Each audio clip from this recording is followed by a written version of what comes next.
মাবুদ, হাসবুনাল্লাহু ওয়া নি'মাল ওয়াকিল, নি'মাল মাওলা ওয়া নি'মান নাসির। আল্লাহ, এর শুরু থেকে শেষ পর্যন্ত তোমার জিম্মাদারি মাবুদ। তুমি খাস কুদরতের সাহায্যের দ্বারা এই মাহফিলকে পরিচালনা করার হওয়ার তৌফিক তুমি আমাদের সকলকে দিয়ে দাও রব্বুল আলামিন।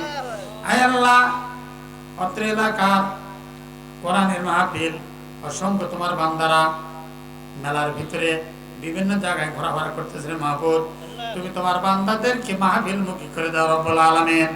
আয় আল্লাহ, অনেক মাহবুব হাজির হয়েছে, তোমার অনেক বান্দিরা এখানে উপস্থিত হয়েছে রব্বুল আলামিন। আল্লাহ, এখান থেকে যে মেহমান এসেছে তার মুখ থেকে যে কোরআন হাদিস থেকে আলোচনা তুমি আয় আল্লাহ তুমি বয়ান করার যে তৌফিক দিবা মাহবুব, অত্র এলাকার জন্য, সকলের জন্য, হেদায়েতের জন্য, নানাতের জন্য যেন হয়, তুমি এই তৌফিক তুমি আমাদের সকলকে দিয়ে দাও রব্বুল আলামিন। আয় আল্লাহ, এই মসজিদের যত হাজত আছে মাহবুব, তোমার এলাকার বান্দা বান্দীদের দ্বারা এবং তোমার কুদরতের সাহায্যে তারা পূরণ করার তৌফিক দিয়ে দাও রব্বুল আলামিন। আনতা ওয়ালিয়া ফিদ দুনিয়া ওয়া আখিরাত, তাওয়াফানা ফিতনা বিস সালিহিন, রব্বিরহামহুমা কামা রব্বায়ানি সগীরা। আয় আল্লাহ, এই দুনিয়া ছেড়ে একদিন আমরা সবাই মরে যাব মাহবুব, যেদিন সর্বশেষ নিঃশ্বাস নিতে পারবো না, পরিবারের লোকজন যেদিন কান্নাকাটি শুরু করে দিবে, সর্বশেষ নিঃশ্বাস যেদিন আমরা নিতে পারবো না, স্ত্রী পরিবার পরিজন যেদিন কান্নাকাটি করবে, প্রতিবেশী লোকজন যেদিন আম পাতা বড়ই পাতা দিয়ে পানি গরম করে আমাদেরকে সর্বশেষ গোসল করাইয়া এই রঙিন কাপড় খুলিয়া সাদা কাপড়ে বাছাইয়া মসজিদের পালকিতে উঠাইয়া যেদিন গোরস্থানে নিয়ে যাবে রে মাওলা, ওই কঠিন দিনে, কঠিন মুহূর্তের সময় আজকের এই কোরআনের মাহফিলকে তুমি আমাদের সকলের জন্য নাজাতের জরিয়া হিসেবে কবুল করে নিয়ে সর্বশেষ জবান থেকে আমাদের সকলকে জারি করে দিও কালেমা লা ইলাহা ইল্লাল্লাহু মুহাম্মাদুর রাসূলুল্লাহ সাল্লাল্লাহু আলাইহি ওয়াসাল্লাম। সবাই একটু জিকির করি ভাই, লা ইলাহা ইল্লাল্লাহ, লা ইলাহা ইল্লাল্লাহ, লা ইলাহা ইল্লাল্লাহ, লা ইলাহা ইল্লাল্লাহ। সবাই একটু জবান খুলি ভাই, সবাই একটু জবান খুলি, লা ইলাহা ইল্লাল্লাহ, লা ইলাহা ইল্লাল্লাহ।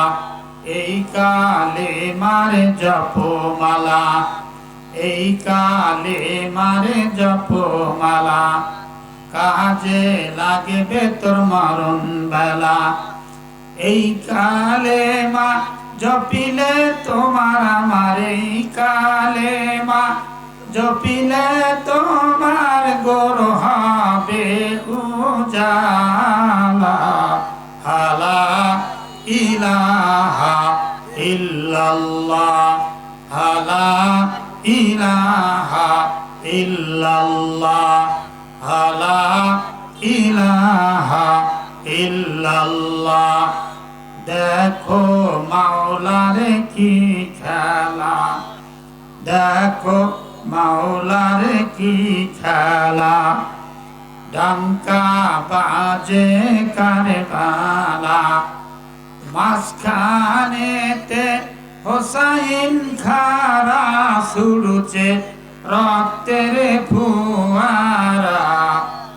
লা ইলাহা ইল্লাল্লাহ, লা ইলাহা ইল্লাল্লাহ, লা ইলাহা ইল্লাল্লাহু মুহাম্মাদুর রাসূলুল্লাহ সাল্লাল্লাহু আলাইহি ওয়াসাল্লাম। আপনারা সকলে কেমন আছেন? আলহামদুলিল্লাহি রাব্বিল আলামিন। আল্লাহ রাসূল বলেন, কোন বান্দা যদি খুশি হইয়া আল্লাহ পাকের এই তাসবিহ শুকরিয়া স্বরূপ যদি আদায় করে, এর ভিতরে 8টা অক্ষর আছে, আলহামদুলিল্লাহর ভিতরে 8টা অক্ষর আছে।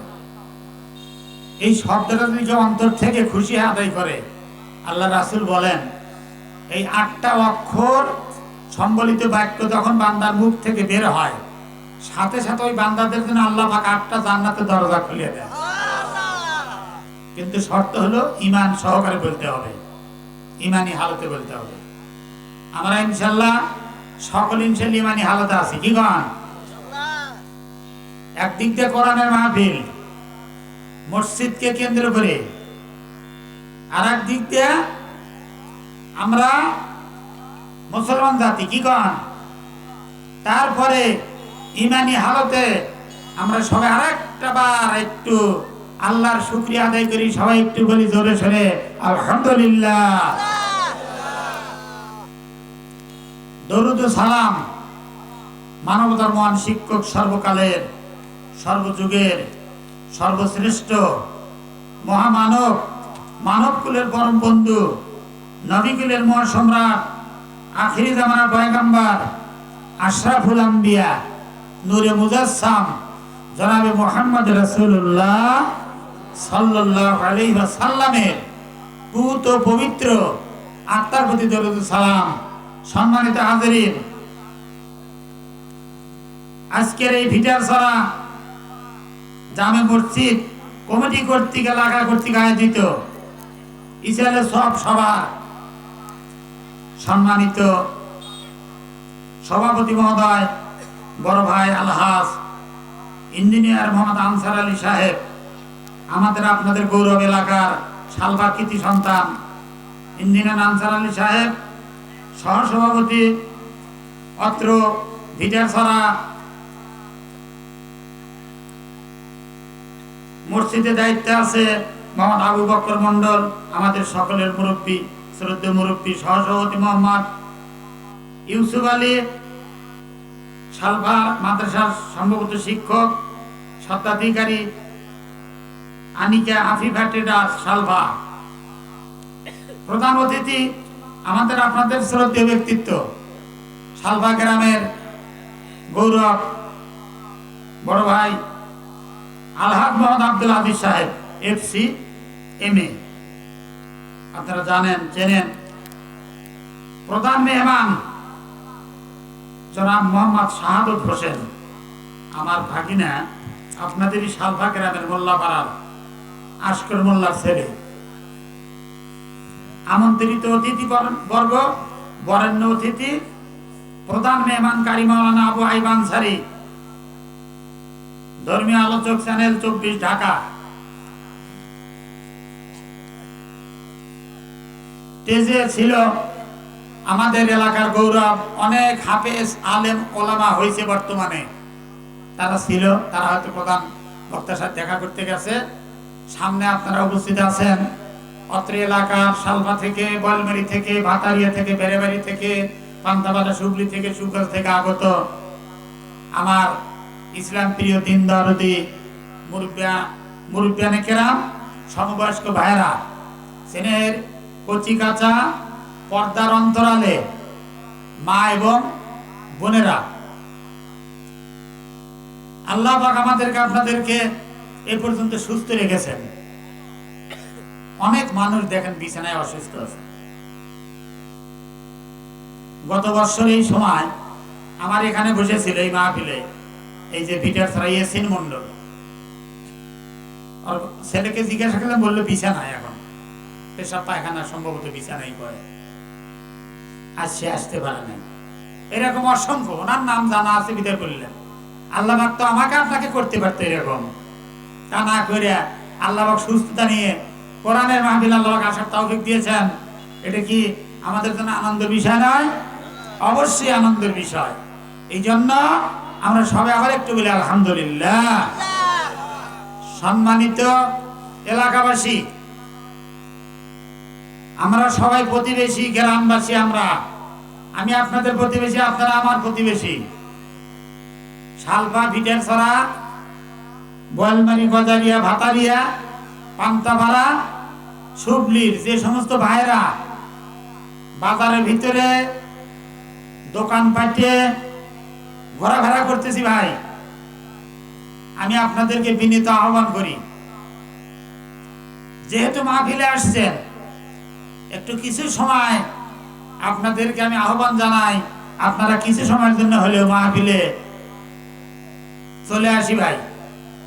আমি বিনীতভাবে অনুরোধ করতেছি, এত সুন্দর ডেকোরেশন, এত সুন্দর সামিয়ানা, যে খেরের দাম, চাউলের চেয়ে খেরের দাম বেশি, যে অবস্থা বর্তমানে, এতগুলো খের এখানে দেওয়া হয়েছে আপনাদের জন্য বসার ব্যবস্থা, চতুর সাইডে সুন্দর ঘেরা দেওয়া হয়েছে, না শীত না গরম, মাহফিলের উপযোগী সময়। আপনাদেরকে উদাত্ত আহ্বান, দেরি না করে ভাই আমরা মাহফিলের দিকে চলে আসি। আর যদি একান্তই মাহফিল শোনার নিয়ত না থাকে, তাহলে আমার মনে হয় বাড়িতে যেয়ে শুয়ে থাকাটাই ভালো, কারণ ফজরের নামাজ জামাত যেন ফেল না হয়। আসেন আমার ভাইরা, আমি অনুরোধ রাখি আপনাদের সকলের কাছে, মাহফিল আমরা সবাই চলে আসি। প্রধান মেহমান এসে গেছে, আমি সামান্য সময় কিছু কথা বলার পরে ইনশাল্লাহ প্রধান মেহমানকে ইনশাল্লাহ ওয়াজ করার জন্য মাইক ছেড়ে দিব। আমরা আর দেরি না করে, বিলম্ব না করে আমরা সভা মঞ্চে মাহফিলে চলে আসি ভাই। আসেন আমার ভাইয়েরা, আমি কোরআনুল কারীমের তিনটে ছোট্ট ছোট্ট তিন খন্ড আয়াত এটি তেলাওয়াত করেছি। একটা আয়াত গোটা পৃথিবীর 258 মতান্তরে 59টি দেশ আছে, 259টি দেশ আছে, মোটামুটি একটা কম বার হতে পারে। জরিপে পত্রিকায় মিডিয়াতে যা পাওয়া যায়, অনলাইনে যা দেখা যায়, 865 কোটির মতন মানুষ বর্তমানে, 200-400 কম বাড়া হতে পারে। প্রায় 300 কোটির মতন হলো মুসলমান, আর বাদ বাকি হলো বিজাতি। এই 865 কোটি মানুষ যদি সবাই আল্লাহকে অস্বীকার করে, গড ইজ নট, আল্লাহ বলতে কোনো কিছু নাই, যা কিছু প্রাকৃতিক থেকে হইতেছে করতেই পারে। 300 কোটি বাদে যত আছে তারা আল্লাহকে মানে না, তারা মূর্তি পূজা করে, অগ্নি পূজা করে, গাছ পূজা করে, বিভিন্ন কিছু দেব দেবীতার পূজা করে। মুসলমান তারা আল্লাহকে মানে, তারা আল্লাহর হুকুম মানে। কিন্তু আপনাদের কাছে আমার জানার বিষয়, এই 850 কোটির উপরে মানুষ, প্রতিটা মানুষ আল্লাহকে অস্বীকার করলেও করতে পারে, কোরআনকে অস্বীকার করলে করতে পারে, বাইবেল বেদ পুরাণ করতে পারে।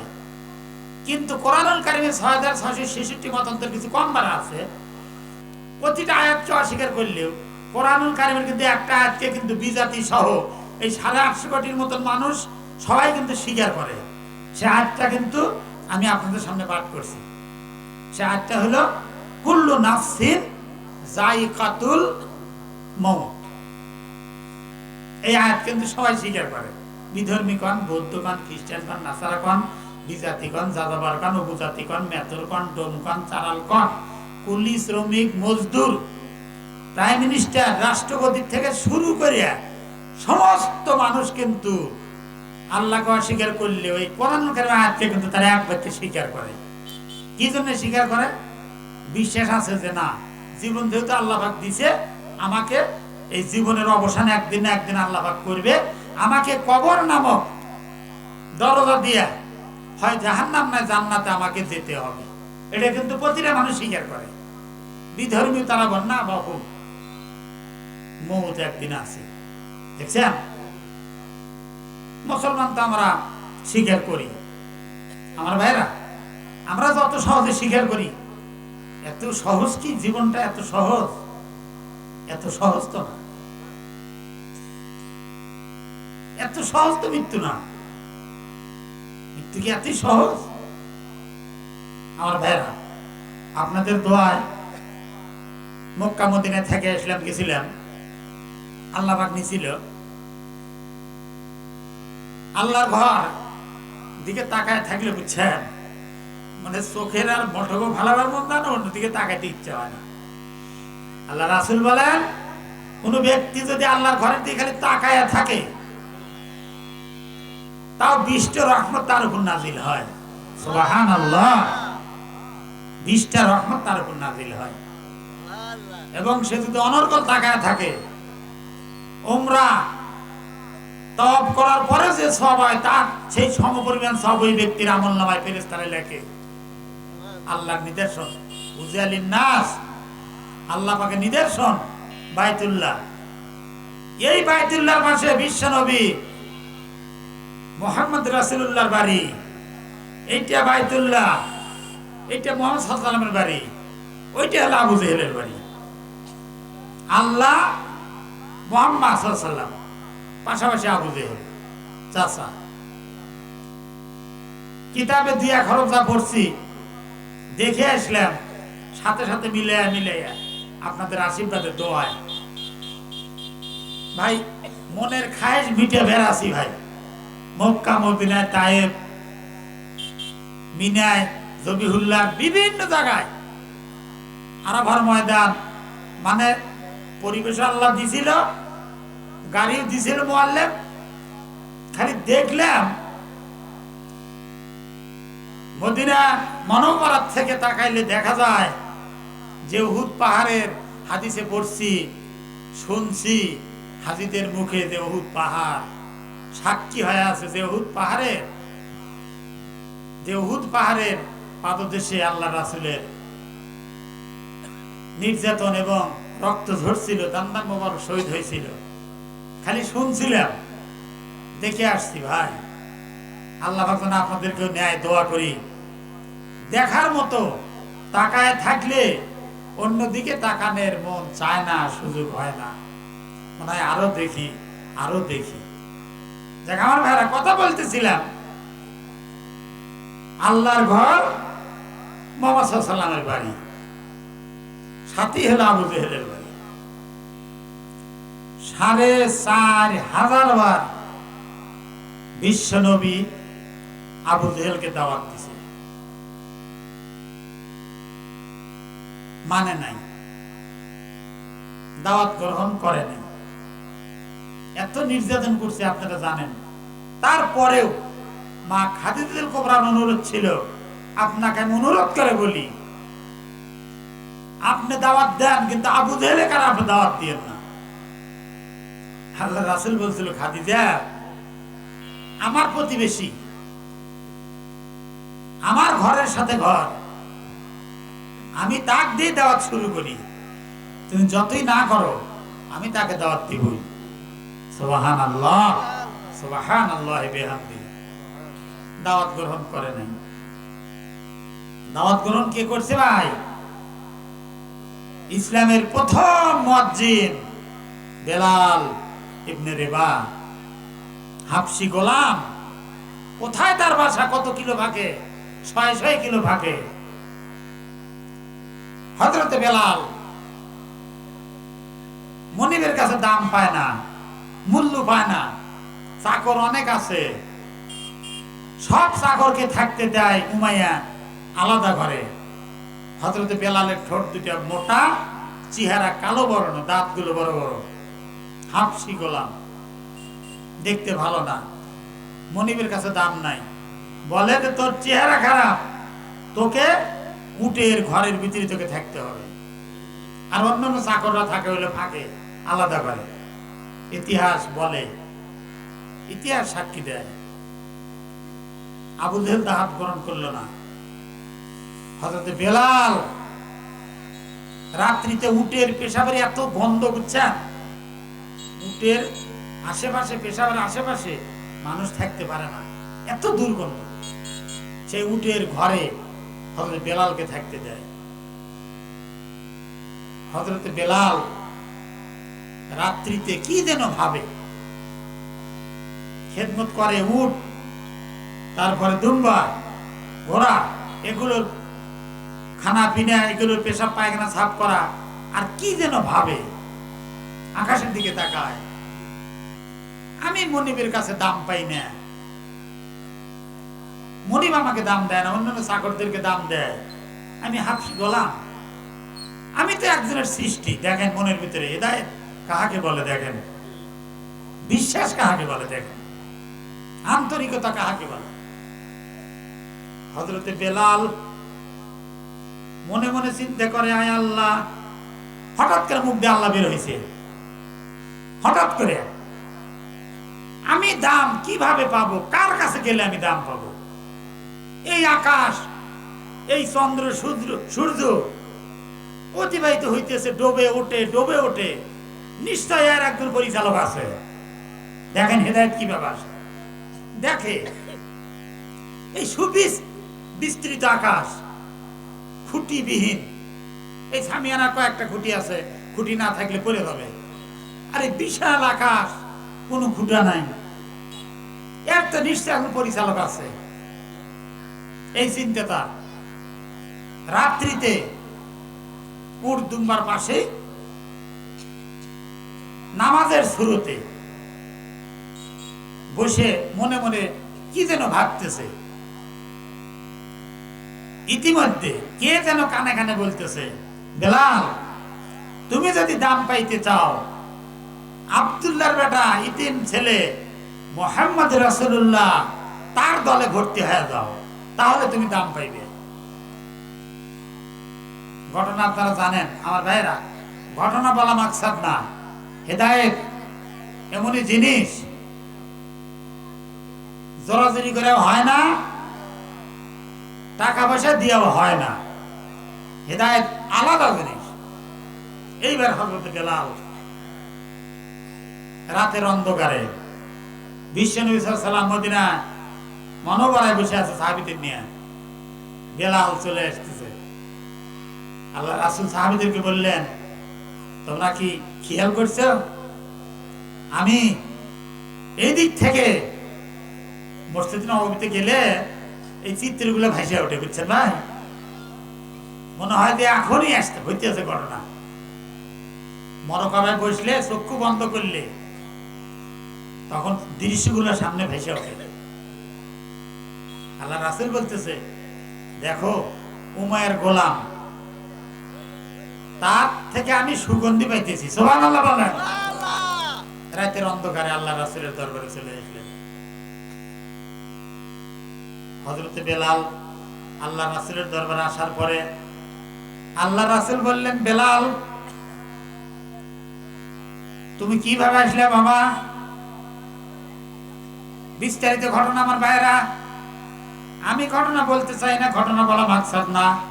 হযরত বেলাল বলতেছে, ইয়া রাসূলুল্লাহ, ইয়া হাবিবাল্লাহ, আপনি আমাকে কালেমা পড়ায় দেন, আমি আপনার অধিকারটুকুকে বুঝে নিতে চাই। আল্লাহ রাসূল বলতেছে, বেলাল, তুমি যদি ঈমান গ্রহণ করো, কালেমা গ্রহণ করো, তোমার উপর কিন্তু নির্যাতন হবে, অমানসিক নির্যাতন হবে। কারণ তুমি একজনের গোলাম, তুমি তো স্বাধীন না, তুমি হলে পরাধীন। হযরত বেলাল বলতেছে, ইয়া রাসূলুল্লাহ, ইয়া হাবিবাল্লাহ, আপনি আমাকে কালেমা পড়ায় দেন। আমার অন্তরের ভিতরে আমি আপনাকে আর আল্লাহকে জায়গা দিতে চাই, দ্বিতীয় কোনো মনিবকে আমি আমার ভিতরে জায়গা দিতে চাই না। আল্লাহ রাসূল খুশি হইলেন, হযরত বেলালকে কালেমা পড়ায় দিলেন। কালেমা লা ইলাহা ইল্লাল্লাহু মুহাম্মাদুর রাসূলুল্লাহ সাল্লাল্লাহু আলাইহি ওয়াসাল্লাম। হযরত বেলাল কালেমা পড়লেন। আল্লাহ রাসূল মুতালা করতেছেন কিতাব সাহাবীদের নিয়ে। হযরত বেলাল বেশ কিছু সময় সেখানে থাকলেন। থাকার পরে আল্লাহ রাসূল বললেন, হে বেলাল, তুমি যেহেতু একজনের গোলাম, তুমি চলে যাও বাবা। যদি জানতে পারে তাহলে তোমার উপর নির্যাতন এখান থেকে শুরু হয়ে যাবে, তোমাকে হয়তো আর সে নিবে না, তুমি যেহেতু একজনের গোলাম। হযরত বেলাল চলে গেলেন উমায়ের গোয়াল ঘরে। যাওয়ার পরে জিকির করতেছে, ধ্যানে বসেছে, লা ইলাহা ইল্লাল্লাহ, লা ইলাহা ইল্লাল্লাহ। অন্তরের ভিতর জিকির হইতেছে, লা ইলাহা ইল্লাল্লাহ, লা ইলাহা ইল্লাল্লাহ, লা ইলাহা ইল্লাল্লাহ, লা ইলাহা ইল্লাল্লাহ, জিকির হইতেছে। বেলা হয়ে গেছে, সূর্য উঠে গেছে, অনেক সময় পার হয়ে গেছে। অন্য অন্য চাকর নৌকর্তারা এসে দেখে গোয়ালের দরজাও খুলে নাই, উর্দুম্বা বের করে নাই, পেশাব পায়খানা সাফ করে নাই। উমায়ের কাছে তা নালিশ দিছে, হে মনিব, দেখেন আপনার গোলাম বেলাল অবাধ্য হয়ে গেছে, কত বেলা হয়েছে সে এখনো ওঠে নাই, উর্দুম্বা পেশাব পায়খানা সাফ করে নাই। নালিশ দিছে। উমাইয়া হাতে ব্যাট নিয়ে আসার পরে দেখে দরজা বন্ধ, দরজা আঘাত করে, দরজা খোলে না। হযরতে বেলাল এমন এক মনিবের প্রেমে পড়েছে, এই ধান্দায় আছে, এই জিকিরে আছে, এদিকে মনিব এসে ডাক করতেছে, দুনিয়াবি মনিব, তার কোনো দিকে খেয়াল নাই। লাঠি দিয়ে দরজা ভাঙ্গার পরে তাকায় দেখে একটা উট দুম্বার নিচে কোনো পেশাব পায়খানা নাই, গোটা গোয়াল পরিষ্কার। তখন চাকরদেরকে ডাক দিয়ে বলতেছে, চাকরের বাচ্চারা, চাকর তোরা মিথ্যা অপবাদ দিলি কেন? কই সে বেলাল তো গোয়াল ঘর পরিষ্কার করেছে। তাকায় দেখ কোনো উট দুম্বার নিচে একটু পেশাব একটু পায়খানা নাই, তোরা আমার কাছে মিথ্যা অপবাদ দিলি কেন? এইবার যে বেলালকে ডাকে, বেলাল, বেলাল শোনে না। বেলাল কিসের ধান্দায় আছে? আল্লাহর প্রেমে পড়েছে। ভাই আমরাও তো জিকির করি, আমরাও তো নামাজ পড়ি, আর বেলাল কেবল মাত্র মুসলমান হয়েছে, দেখেন তার কালেমার তেজ দেখেন। হযরতে বেলাল কোন দিকে খেয়াল নাই, জিকির হইতেছে। উমাইয়া কাছে দাঁড়াইয়া দেখে এমন একজনের জিকির করতেছে, উমাইয়ার তো শরীরে মনে করেন আগুন ধরে গেছে, মারছে পেটন ব্যাট দিয়ে, হযরতে বেলালের ধ্যান ভেঙে গেছে। তখন বলতেছে, বেলাল তুই কার জিকির করতেছিস? তাড়াতাড়ি ছেড়ে দে, তাড়াতাড়ি ছাড়, পিটন শুরু হয়ে গেছে। হযরতে বেলাল বলতেছে, হে আমার মনিব, আপনি আমাকে মারতে পারেন, যত খুশি মারতে পারেন মারেন, কিন্তু আমি একজন, আমি বেলাল আপনার গোলাম হতে পারি, কিন্তু আমি এমন এক অদৃশ্যমান আল্লাহর প্রেমে পড়েছি, এমন এক বান্দার মহব্বত আমার অন্তরের ভিতরে ঢুকেছে, যে মহব্বত আমাকে 7 টুকরা করলে এই মহব্বত বের করা সম্ভব না, বের করা সম্ভব না। আপনারা ঘটনা জানেন, সারা দিন সারা রাত মারছে, রক্তের টুকরা হয়ে গেছে, লাল বর্ণ হয়ে গেছে, চামড়া উঠে গেছে, গোস্ত ছিঁড়ে ছিঁড়ে গেছে। রাত্রিতে বিশাল আকারে পাথর পুকুর উপর দিয়েছে, চলে গেছে। সকালে এসে লাশ ফেলে দিবে। সকালে এসে দেখে জিকির করতেছে, লা ইলাহা ইল্লাল্লাহ। জিকিরের সাথে সাথে পাথর উঠতেছে আর ডাকতেছে, উঠতেছে আর ডাকতেছে, সুবহানাল্লাহ, জিকির করতেছে। আবার পিটন শুরু হলো। তার ভাই, দিনী ভাই, রাসূলের 1 নম্বর সাহাবী হযরত আবু বকর সিদ্দিক খবর পাইলেন। পাওয়ার পরে 1000, সংক্ষেপে বলতেছি, স্বর্ণ মুদ্রা দিয়া বেলালকে কিনে নিয়ে রাসূলের দরবারে চলে গেলেন। যাওয়ার পরে আল্লাহ রাসূল বেলালের দেহ মোবারক দেখে এত কান্না কানলেন, দাড়ি মোবারক ভিজে, জুব্বা ভিজে, আল্লাহর জমিনে পানি ভরা শুরু হয়ে গেল। আল্লাহ রাসূলের কান্দনে সাহাবায়ে আমেন, মানে মানুষের আকৃতি আর নাই, সারা রাত পিটাইছে, সারা দিন মারছে, গোস্তের টুকরো হয়ে গেছে। তাও বেলালের মুখ থেকে বের হইতেছে, লা ইলাহা ইল্লাল্লাহ, লা ইলাহা ইল্লাল্লাহ, আহাদ আহাদ আহাদ শব্দ হইতেছে।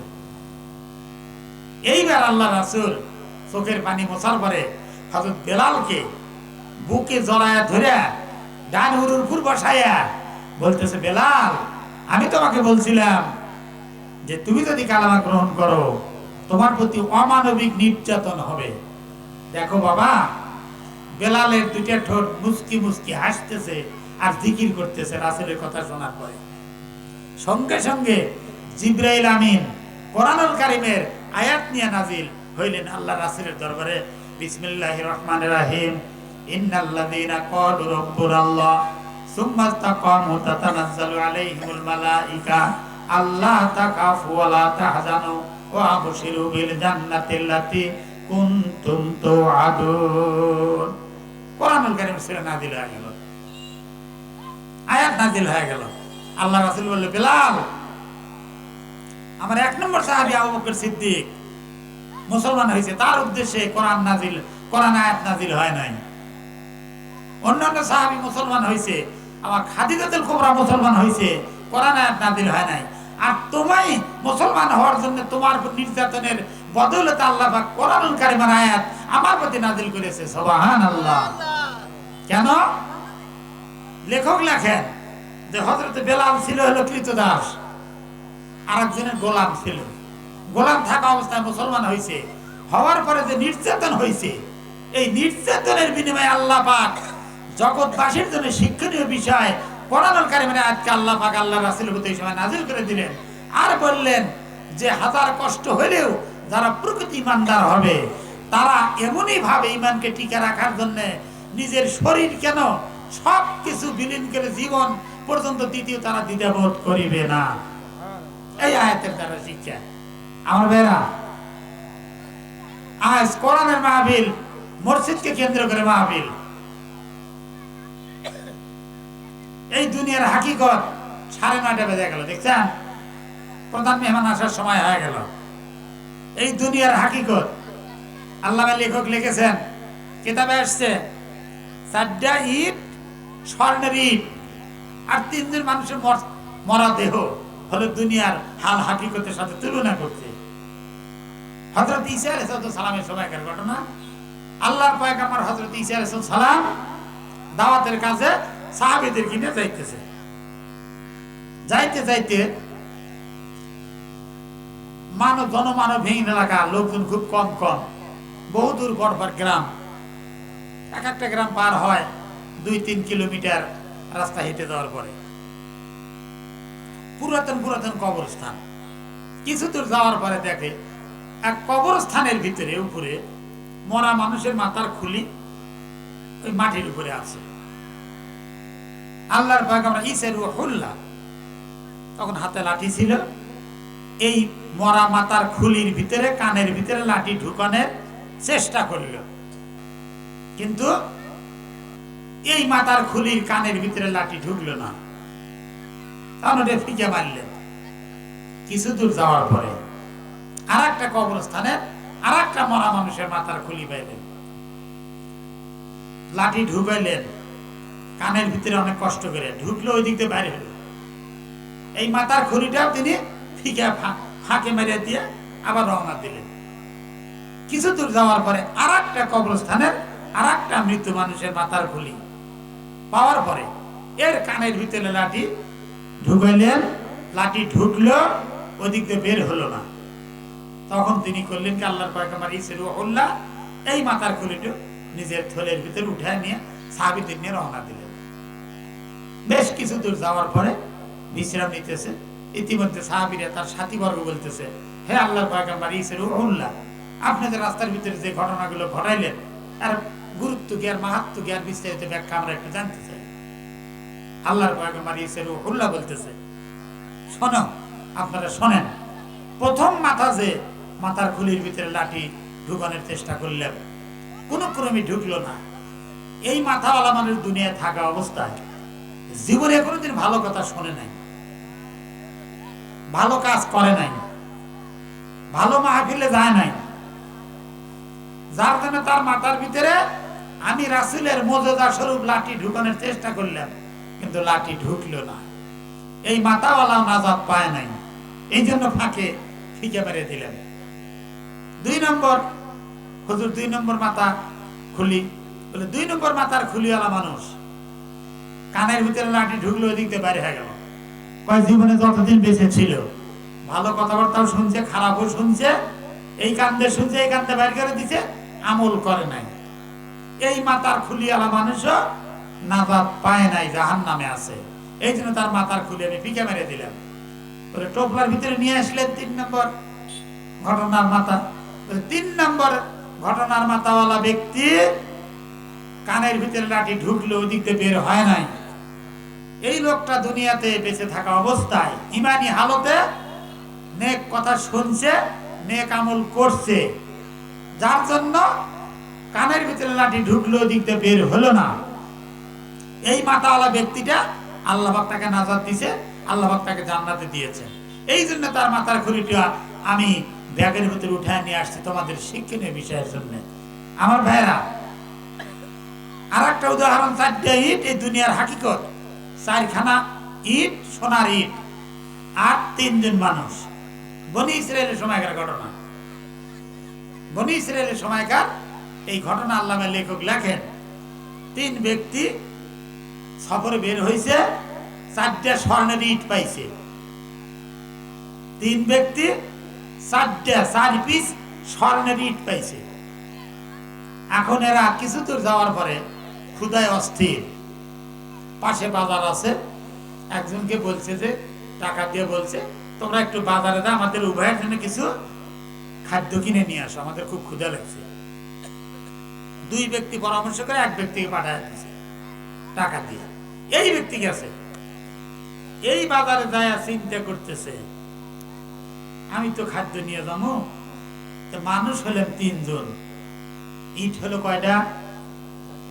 4টা।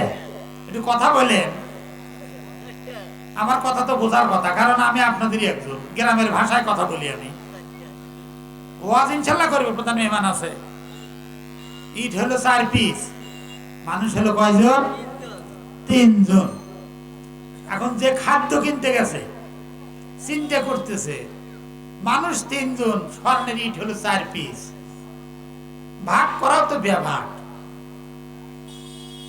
চিন্তা করছে যে আমি খাদ্য কিনে নিয়ে এর সাথে বিষ কিনবো, বিষ কিনে বিষ মাখায় নিয়ে যাই ওদেরকে আগে খাওয়াবো। আমি বলবো, আমাকে যদি বলে একসাথে খাও, আমি বলবো যে আমি একটু খাইয়ে আসছি, তোমরা আপাতত খাও, আমি বিষ এমনি পরে খাবো। ওরা 2 জন মারা গেলে আমি 4টা ইট আমি একলাই পাবো। আমার ভাইরা কথা বুঝেন, এর ভিতরে কিন্তু অনেক শিক্ষণীয় বিষয় আছে। এই ব্যক্তি ওই চিন্তা করতেছে, করে বিষ কিনছে আর খাদ্য কিনছে, আর এই 2 ব্যক্তি চিন্তা করতেছে, পরামর্শ করতেছে কি করা যায়। স্বর্ণের ইট হলো 4টা, মানুষ হলেন 3 জন, আমরা 2 জন মিলে লক মেরে ফেলে দেওয়া যায়, তাহলে 4টা ইট 2টা করে আমরা 2 জন ভাগ পাবো। দেখছেন? দেখেন বেঈমানির চিন্তা ভাবনা, দেখেন দেখেন যাহা ওই খাদ্যের ভিতরে বিষ মাখায় যাহা চলে আসছে, আসার পরে এরা 2 জন অতর্কিতে হামলা করে ওই ব্যক্তি করে মেরে ফেলে দিছে। মেরে ফেলে দিয়া বলতে যাক দুশ্মন দূর হয়ে গেল, এখন আমরা 2 জন আচ্ছা মতো খাইয়া দেয়া ইট 4টে ভাগ করে 2 জন 2টা করে নিয়ে নিয়ে আমরা বাড়ি ফেলেছিলাম। ইনশাল্লাহ বুঝতেইছেন তো, খাদ্যের ভিতরে বিষ মাখানো। 2 জন আরামসে খাইছে, খাওয়ার পরে 2 জন আফসালি করে করে লাফায়া লাফায়া মৃত্যুবরণ করছে। করার পরে 3টা লাশ পড়ে আছে আর 4টে স্বর্ণের ইট পড়ে আছে। দুনিয়ার হাকিকত কিন্তু ঠিক তাই, আমার আপনার লাফালাফি ঝাপাঝাপি, শেষে গোরস্থান, শেষে কবরস্থান। আমার আপনার অবস্থান কোথায় ভাই বলেন?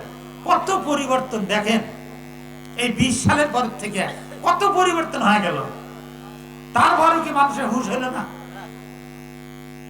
কত ক্ষমতার দাবটা গেল দেখেন, 41 সাল, অমুক সাল তমুক সাল, আর কোন খবর আছে ভাই বলেন?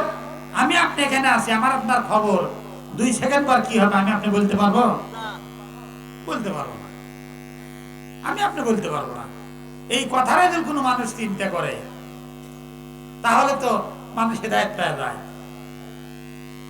এই যে বাজার, আল্লাহ রাসূল বলছেন আহাব্বুল বিলাদিল্লাহি মাসাজিদুহা ওয়া আবগাযুল বিলাদিল্লাহি আসওয়াকুহা আও কামা কাসাস সালাম, রাওয়াহুল তিরমিজি। তিরমিজি শরীফের হাদিসে রওয়ায়াত আসছে যে পৃথিবীর মধ্যে সবচেয়ে দামি জায়গা হলো মসজিদ, আল্লাহ রাসূলের ভাষায়, আর সবচেয়ে জঘন্য জায়গা হলো বাজার। বাজারে যে পরিমাণ লোক আছে, অনুরোধ করলাম বারবার, তারপরে এই কয়জন মানুষ। এখনো যে পরিমাণ লোক আছে, আসলে সামিয়ানা ভরে যাবে, আসতেছে না। মানুষ কি বোঝে না? মানুষ কি জানে না? মানুষ কি ভালো মন্দ বুঝতে পারে না? অবশ্যই বুঝতে পারে, তারপরে অবহেলা, গুরুত্ব নাই। এই যে আমার আপনার চোখের সামনে অসংখ্য মানুষ প্রতিদিন মারা যেতেছে, প্রতিদিন মারা যেতেছে। আমার আপনার ওইদিকে খেয়ালই নাই, কারণ পাপে পাপে আমার অন্তঃকরণ একদম মরিচা পরে একদম ধ্বংস করে দিছি, যার জন্য পাপ যে হইতেছে আমার আপনার খেয়ালই নেই। আল্লাহ রাসূল মসজিদে নববীতে বসে আছে, বেদুইন সাহাবী এসে বলছে, ইয়া রাসূলুল্লাহ, আমার মায়ের জন্য আপনি একটু দোয়া করেন। বলতেছে এই দিলে বসো। আবি হুরায়রা এসে বলতেছে, ইয়া রাসূলুল্লাহ, আমার মায়ের জন্য একটু দোয়া করেন, আমার মা আমাকে অত্যন্ত কষ্ট দেয়, আমি আপনার কাছে আসি, আপনার কালেমা গ্রহণ করছি, আপনার চেহারা না দেখলে আমি শান্তি পাই না, আমার মা আমাকে যা অত্যাচার করে। আল্লাহ পাকের আরেক বান্দা বেদুইন সাহাবী এসে বলছে, ইয়া রাসূলুল্লাহ, আমার বিবি অসুস্থ, আপনি একটু দোয়া করেন। আল্লাহ রাসূল এই জিনিস বসো। সবাই কি বসতে বললেন, সবাই বসলো। ইতিমধ্যে এক ব্যক্তি বলতেছে, ইয়া রাসূলুল্লাহ, মানুষ দোয়া চায় আপনার কাছে, আমরা অনেকেই দোয়া চাইলাম, দোয়া কি কম বাড়া হয়? আল্লাহ রাসূল বলতেছে, নাজারা সামাই ওয়াল আরদ, হাদিসটা বড়, আমি সংক্ষেপে খালি একটা ইবারত বললাম। তোমরা আকাশের দিকে তাকাও, কি দেখতেছো বলে? সূর্য, চন্দ্র। চন্দ্র সূর্য আলো কি পৃথিবীর কোথাও কম বাড়া হয়? বলে না, কম বাড়া হয় না। কি বলে? সমান ভাবে। বলে কোন মানুষ যদি কোন মানুষের কাছে দোয়া চায়, আর কোন মুমিন মুমিনাত যদি প্রত্যেক মুমিন মুমিনাতের জন্য আল্লাহ পাকের কাছে দোয়া করে, আল্লাহ পাকের মালাইকাতুস সাইয়্যিরা, ভ্রমণকারী রহমতের অসংখ্য ফেরেশতা থাকে, তারা এই বান্দাদের দোয়াগুলো মৃত্যুদের ওই মাইয়াতদের কবরে বৃষ্টির মতো আল্লাহ পাকের রহমতের ফেরেশতারা পৌঁছায়া দেয়। সুবহানাল্লাহ।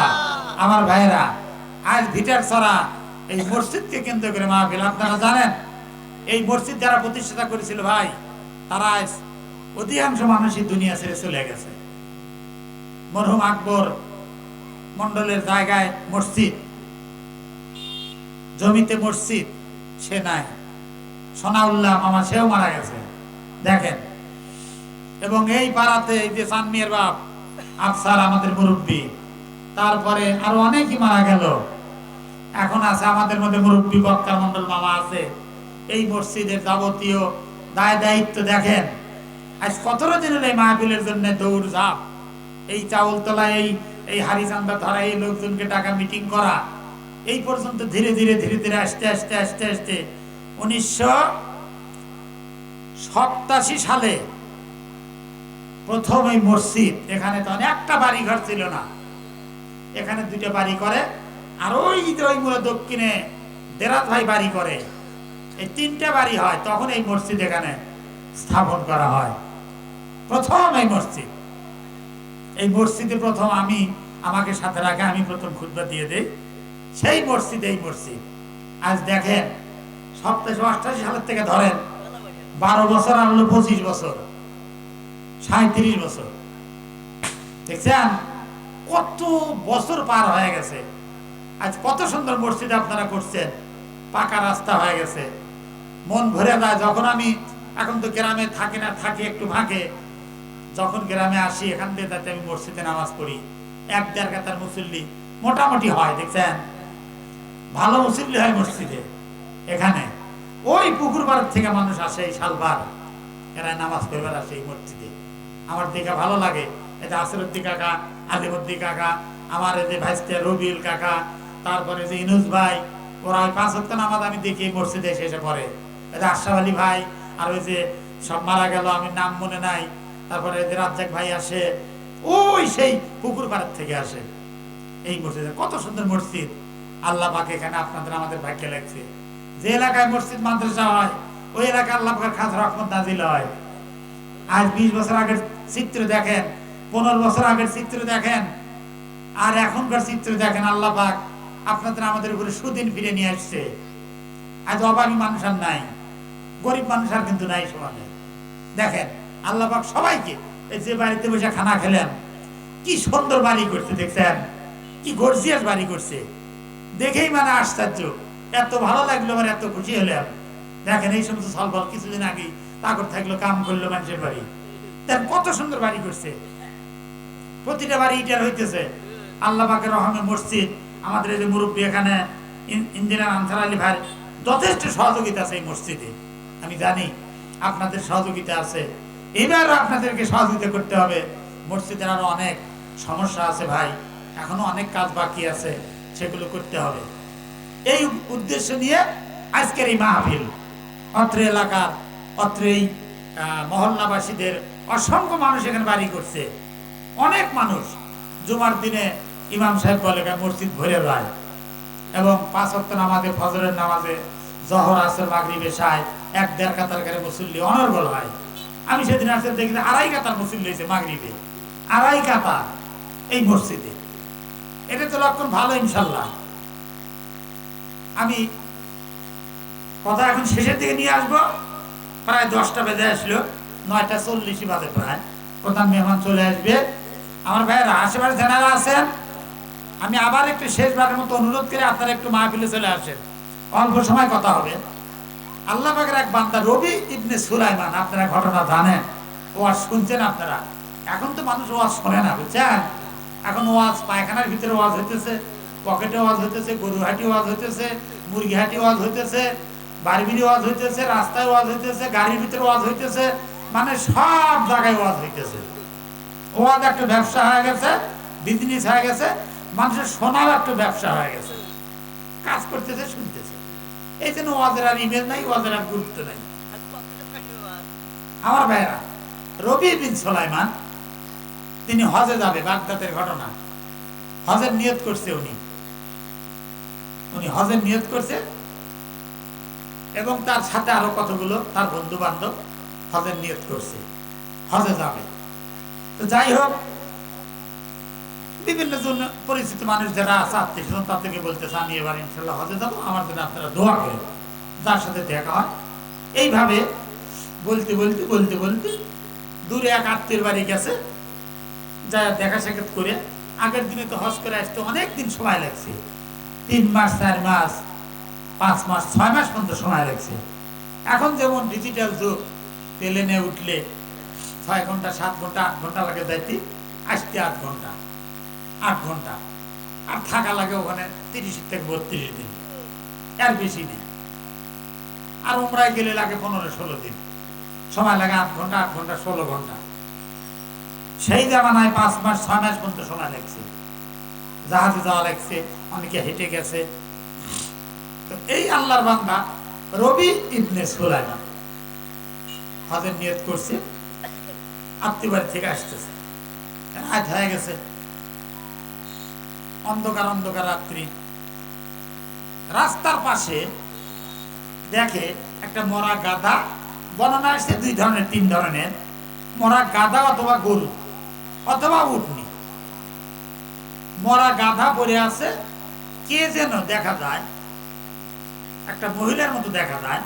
এই মরা গাধা থেকে কিছু গোস্ত কাটতেছে, ছিলে কাটিয়ে ব্যাগের ভিতরে উঠাইতেছে।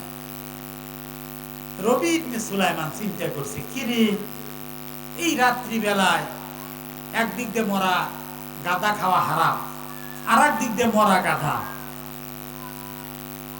এই মরা গাধার গোস্ত নেয় এই মহিলার সম্ভবত কোন হোটেলের সাথে যোগাযোগ আছে, হোটেলে হয়তো গোস্ত দেয়, দিয়ে টাকা নেয়। ওনার একটু ফাঁকে থেকে দূরত্ব বজায় রেখে উনি চিন্তা করতেছে, দেখি এই মহিলা এই মরা গাধার গোস্ত নিয়ে দেখি কি করে। দূরত্ব বজায় রেখে দূরের থেকে খেয়াল করছে, হ্যাঁ, মহিলা কিছু গোস্ত কাটার পরে ব্যাগের ভিতরে উঠাইয়া চাদর গায়ে দেওয়াই আছে। আস্তে আস্তে মহিলা রাস্তায় উঠে চলে যেতেছে। আল্লাহর বান্দা রবি সুলাইমান দূরত্ব বজায় রেখে তার পিছে পিছে রওনা দিয়েছে। যাওয়ার পরে দেখে এক তাঁবুর ভিতরে, ছোট্ট একটা ঝুপড়ি বাড়ির ভিতরে এই মহিলা আল্লাহর বান্দে ঢুকে পড়ে। ঢোকার পরে 2টা মেয়ে, তার 2টা অথবা 3টা মেয়ে বলছে, মা 3 দিন হলো আমি ক্ষুধার্ত, আমাদেরকে তুমি খেতে দাও না, তুমি আমাদেরকে খেতে দাও। তখন বলতেছে, মা 3 দিন ঘুরলাম, কাদের কোনো সন্ধান পাইলাম না, তো আমি কিছু গোস্তের জোগাড় করছি, এই গোস্ত তোমরা সিদ্ধ করে তোমরা আল্লাহ শুকরিয়া আদায় খাও আর আল্লাহ শুকরিয়া আদায় করো। রবি ইবনে সুলাইমান চিন্তা করে, কি রে, মা হইয়া পিটি করে এই মরা গাদার গোস্ত খাওয়ানোর এই পায়তারা করতেছে, ঘটনা কি? তখন আল্লাহর এই বান্দা এই বাড়ির দরজায় সালাম দিছে। রাসূলের সুন্নাত, যে কোনো বাড়িতে ঢোকার অনুমতি হলে আগে হলো সালাম দেওয়া। আসসালামু আলাইকুম আহলে বাইয়ার, এইভাবে সালাম দিছে। সালাম দেওয়ার পরে তাবুর ভিতর থেকে মহিলা সালামের জবাব দেওয়ার পরে তখন বলছে, মা, যখন কোনো পর পুরুষ কোনো পর মহিলাকে মা বলে, সেখান থেকে শয়তান দূরে চলে যায়, আল্লাহর রহমতের ফেরেশতা সেখানে আগমন করে। তখন বলছে, মা, আপনি একটু দরজা খোলেন। তখন বলছে, এই রাত্রিতে আপনি কে পথিক, আমি কেনই বা দরজা খুলব? আল্লাহর এই বান্দি বলতেছে, আমি এখন তো দরজা খোলা আমার পক্ষে সম্ভব নয়, আমার বাড়িতে কোনো পুরুষ মানুষ নাই, আমার 3টে মেয়ে আর আমি। তখন বলছে, মা, আমি বুঝলাম না আপনি মা হয়ে পিঠে মেয়েদেরকে আপনি মরা গাদার গোস্ত খাওয়ানোর চিন্তা ভাবনা আপনি করতেছেন, আমি বুঝতে পারলাম না। আল্লাহর এই বান্দি তখন বলতেছে, হে আল্লাহর বান্দা, আমার স্বামী মারা গেছে অনেক আগে, আমি বিধবা মহিলা, আমার এই 3টা মেয়ে নিয়ে আমি এখানে বসবাস করি। আজ 3 দিন যাবৎ কাজের সন্ধানে বের হই, রাতের অন্ধকারকে চাদর বানায় বের হই, কিন্তু কোথাও কোনো কাজের সন্ধান পাই না। কোনো বাসা বাড়িতে কেউ আমাকে দিয়ে কেউ কাজ করায় নেয় নাই, আমি কোনো পারিশ্রমিক পাই নাই। আজ 3 দিন যাবৎ আমাদের মেয়েরা না খাওয়া। আজ রাত্রে বের হয়েছিলাম, কোথাও যদি কোনো খানা পিনার ব্যবস্থা করা যায়, কিন্তু পাইলাম না। যার জন্য রাস্তার পাশে দেখতেছি মরা গাদা, আমার মেয়েরা ক্ষুধার জ্বালায় এখন মরণাপন্ন অবস্থা। এই সময় হারাম হালাল তমিজ করার সময় আমার আর নাই। এই জন্য মরা গাদার গোস্ত নিয়ে এসে আমার মেয়েদেরকে দিয়ে বলতেছি, তোমরা সিদ্ধ করে গোস্ত খাও আর আল্লাহর শুকরিয়া আদায় করে। এখন আমার হালাল হারাম তমিজ করার সময় এখন আমার আর নাই। এখন আমার হালাল হারাম তমিজ করার বাজবিজ করার সময় এখন আমার আর নাই। হে পথিক, তুমি আমার উপরে তুমি লোকমা দিও না, তোমার কাজে তুমি চলে যাও, তুমি তোমার কাজে চলে যাও। আল্লাহর বান্দা রবি বিন সুলাইমান বাড়িতে চলে গেছে। যাওয়ার পরে হজের যে কয়েকটা টাকাগুলো গোছ করে কাপড়ে বেঁধে পোটলা বানায়, রুমালে পোটলা বেঁধে চলে আসছে মহিলার বাড়িতে। 2টা বর্ণনা আসছে যে বাজারে দেয় আটা ময়দা সহ নিয়ে চলে আসে। আসার পরে বিধবা মহিলাকে সালাম দেওয়ার পরে বাড়ির ভিতরে যে বলতেছে, মা, এই আটা ময়দা আর এই টাকা পয়সা থাকলো আপনার মেয়েদেরকে খাওয়ান, আর এই টাকা পয়সা থাকলো আপনার মেয়েদেরকে নিয়ে তাদেরকে লালন পালনের ব্যয়ভার খরচ হিসেবে আপনি বহন করবেন। আল্লাহর বান্দা, আল্লামা লেখক লেখেন, এই বান্দা কে যখন বসার জন্য অনুরোধ করে উনি ফাঁকে বসে আছে, থাকার পরে এই 3টা মেয়েকে যখন রুটি বানায়া তার মা যখন তার এই মেয়েদেরকে মুখে দেয়, রুটি খায়, তারা খায় আর তারা বলে আলহামদুলিল্লাহ, দোয়া করে রব্বুল আলামিন, তোমার যে বান্দা হজে যাওয়ার পরিবর্তে হজের টাকা